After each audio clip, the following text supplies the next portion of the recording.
The Philippines is a country in Southern Asia made up of more than 7,000 islands. These islands are grouped into three main regions: Luzon, Visayas, and Mindanao.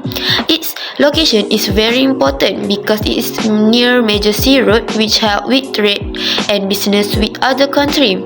The Philippines is a democratic country, which means that the people vote for their leader. The president is both the head of the country and the government. The country has a long history of being ruled by other countries. Spain ruled the Philippines for more than 300 years, and later the United States also controlled it for many years. Because of this, the Philippines adopt many ideas from this country, such as their education system, government rule, and then use of English as a second language. The Philippines is a developing country. Many people work in service, especially in business process outsourcing (BPO), which include call center and online support. Other works for manufacturing and abroad. Overseas Filipino worker OFW play a very important role because they send money home which help their family and the country economy.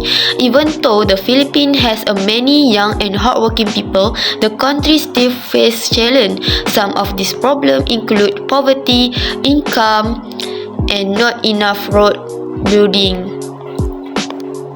The government is trying to solve this problem by making better plans and programs for the country growth. Example, in 2023, overseas Filipino workers sent more than 36 billion back to the Philippines. This money helped family pay for school, food, and house. It also helped local business grow because people send more money in their community. This show how Filipino working abroad are very important to the country. Look at the graph 1. The sources of the graph from PSA. So the unemployment rate has been going up and down between 3.1% and 4.8%. At the start of 2023, it was a bit high, but as more jobs opened up, it's slowing down by the end of 2023. It is its lowest point, which was good news. Fast forward to February 2025, the rate was 3.8%. That's a little lower than January, but slightly higher than last year around the same time. Compared to other Asian countries, the Philippines is kind of in the middle. Japan and South Korea usually have less than 3%, while some developing countries have more than 5%. So we're doing okay, but there's the room for improvement. Why do people struggle to find job? Well, sometimes the skill people have doesn't match with what employer needs. For example, a lot of young graduates study business or arts but can't find work in tech or healthcare, which are growing industry. Seasonal job in farming or tourism also don't last all year. And economic uncertainty and population growth make competition even top.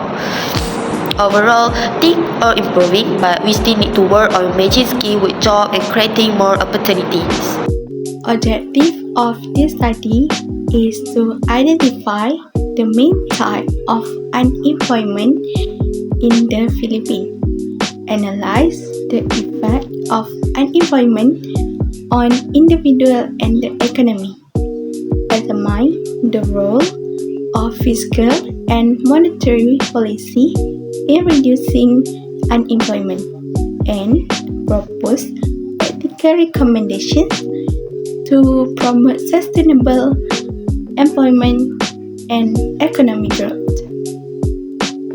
Next, we have types of unemployment. So, first, frictional unemployment in the Philippines occurs when workers are temporarily unemployed while moving between jobs or searching for better employment opportunities. And this is very common among young graduates, BPO employees, and urban workers in areas like Metro Manila, where job mobility is high as individuals transition between roles rather than because of a lack of available positions, according to Philippine Statistics Authority 2025. And studies highlight that many Filipino workers voluntarily leave jobs due to reasons such as career dissatisfaction, low wage, or the search for better work-life balance, creating short-term unemployment during job transitions. Next, we have seasonal unemployment. It's highly evident in the Philippines. Agriculture and fishery sectors. Farmers and fishermen often experience joblessness during off-peak seasons, including the rainy seasons, typhoons, and monsoon periods, when farming and fishing activities are disrupted. And research indicates that agriculture employment fluctuates significantly with seasonal cycle and extreme weather events, and this instability can contribute to temporary unemployment in rural areas, according to Business World 2026. And because the Philippines is prone to climate-related disruptions, such as typhoons and prolonged rainy seasons, seasonal unemployment is closely linked to natural conditions that affect harvest and fishing activities. So next we have technology unemployment in the Philippines is increasing due to automation, artificial intelligence AI, and digitalizations, and particularly in sectors such as BPO, banking, and clerical work. And reports shows that over one-third of Philippines those jobs at risk of displacement due to AI and automation technologies, especially those involving routine tasks and basic customer support, according to World Bank research cited in Business World 2025. And these technological advancements reduce demand for some traditional jobs, while also creating pressure on workers to acquire new skills in order to remain employable as the nature of work evolves. Next, we have effects of unemployment. So, effects on individuals and society. Firstly, it increased poverty and financial hardships.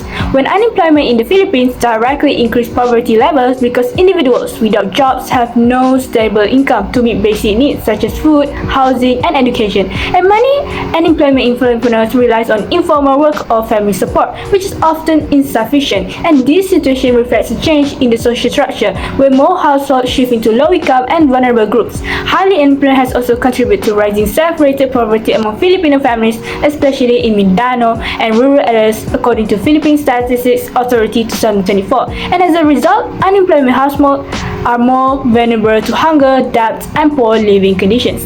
Next, we have rising crime and social problems. So long-term unemployment can lead to social problems such as higher crime rates, illegal activities, and social unrest. When people are unable to find work for long periods, frustration and desperation may push individuals towards crimes such as theft, gambling, and prostitution, and drug-related activities. Study done by Lucas Rubia in 2016. And this condition shows a structural change in society as unemployment weakens social stability and increases negativity behaviors, particularly in urban poor communities in the Philippines where unemployment and poverty are closely linked.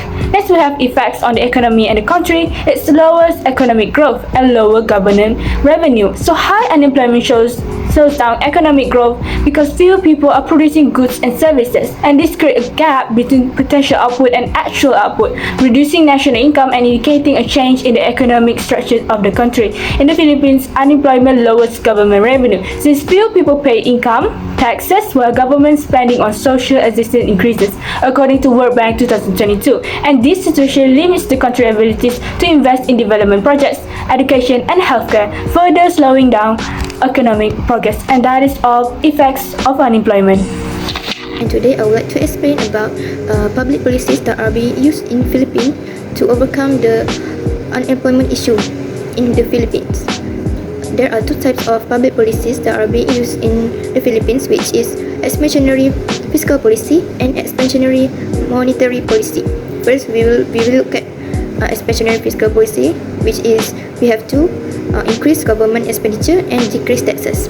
First, I will go through increases government expenditure. Government will increase spending during recession. When the government increases its expenditure, it will directly affect aggregate demand. Furthermore, it will encourage business to hire more workers as well as lowering unemployment rates. In the Philippines, there are a program called Build that massively invested in infrastructure due to the lack of infrastructure in the Philippines. So when there are a lot of new demand, when there are a lot of new infrastructure that need to be built, it will increase demand. Okay, second, we have decreased taxes. During recession, the government will decrease tax collection to reduce the burden of community. When taxes are low, it will encourage more business to grow. It will also attract business persons to invest more in their business. In the Philippines, there are create act that help small and medium businesses to recover during COVID-19. Next, we will move to expansionary monetary policy in the Philippines. First, we have open market operation and decreased interest rate. But for open market operation, the central bank buys government securities, short-term bonds, or treasury bills in the open market from the public to increase money supply. This will increase consumption and investment, increase aggregate demand and production, as well as reducing unemployment. For example, in the Philippines, there's an outright purchases and sales of security. Last but not least, the Philippine government decrease interest rate. When the interest rate is low, people will be encouraged to borrow for their spending and businesses. It will attract more business owners to borrow money from bank to expand their business or start their business. This will likely expand more job opportunity and increase people interest in business. As we all know, to start a business we need a lot of money, some amount of money. So they can borrow money from bank because the interest rate is low. Recombination in solving unemployment issue in the Philippines. The Philippines has a diverse economy including agriculture, manufacturing and the service sector to reduce unemployment. The government can expand employment support programs such as community-based hiring and regional job driver. This program helps connect job seekers with available job opportunities in both urban and rural areas. The government can also organize career campaigns either online or in person to directly connect job seekers with employers. Through this campaign, job seekers can showcase their skills, attend short training season and improve their confidence while employers can find suitable candidates more easily. Another important step is providing technical and skills training to all citizens. In today's competitive job market, employers value practical, technical and digital skills more than academic qualification.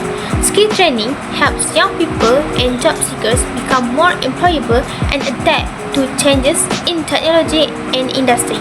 Skill training also allows individuals to secure jobs faster, start their career early, and even create their own businesses which help reduce unemployment. Lastly, the government should develop more new industry. With a large land area, the Philippines has strong potential to expand industries such as IT and software, renewable energy, and food and agro-processing. Developing this industry, creating more jobs for all skills level, boosts economic growth and improve living standards.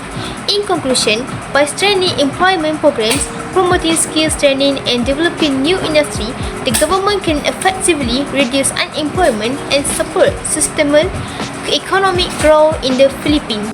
For the conclusion, unemployment remains a key challenge in the Philippines, driven by frictional, seasonal, and technological factors. While fiscal and monetary policies support job creation, stronger emphasis on skill development, support local business, and digitalization is crucial to achieve sustainable and inclusive economic growth.